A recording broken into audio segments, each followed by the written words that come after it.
perpustakaan. Tiba-tiba terdengar suara mengerikan, membuat adik serigala jantungnya berdebar kencang. Ternyata ini membuat tubuhnya berubah.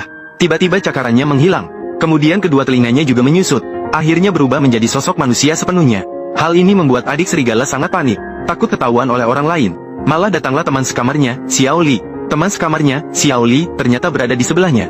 Setelah adik serigala pulih seperti semula, dia menceritakan asal-usulnya kepada Xiao Li.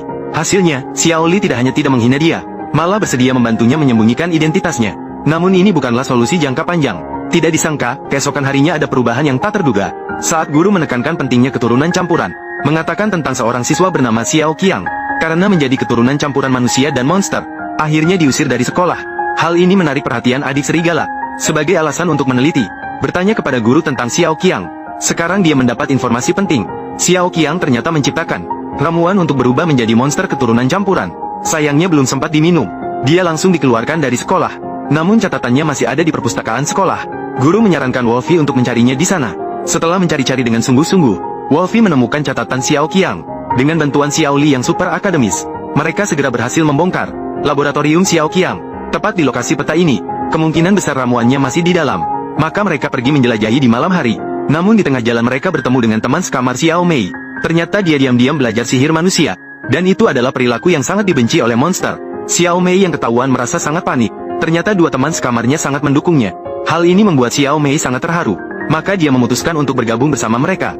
Dengan cepat, ketiganya menemukan lokasi ruang rahasia. Sidik jari di pintu seharusnya adalah kunci untuk membuka ramuan.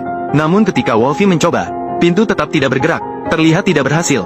Xiao Mei mengatakan bahwa ada mantra pembuka di buku sihir. Namun harus menemukan racun ular yang langka. Wolfie langsung teringat, apakah anak Medusa tidak memiliki racun ular yang siap pakai? Maka dia menipu Xiao Shuai keluar dengan janji kencan.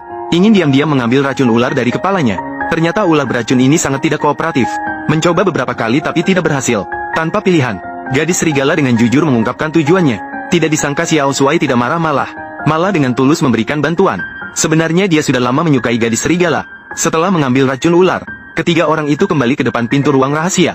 Namun ketika Xiao Mei menggunakan sihirnya, pintu tetap tidak merespon. Mereka hanya bisa kembali ke sekolah dengan kekecewaan. Ternyata kepala sekolah tiba-tiba muncul. Ternyata ada yang melaporkan ketiga orang itu keluar tanpa izin untuk melindungi rahasia gadis serigala. Xiao Mei hanya bisa mengakui bahwa dia belajar sihir manusia secara diam-diam. Kepala sekolah marah dan langsung ingin memberitahu ayahnya. Melihat ekspresi murung Xiao Mei, gadis serigala merasa sangat bersalah di dalam hatinya. Semua ini terjadi karena dia, agar tidak lagi membuat orang lain terlibat. Malam itu dia pun mulai merapikan barang-barangnya. Diam-diam meninggalkan sekolah.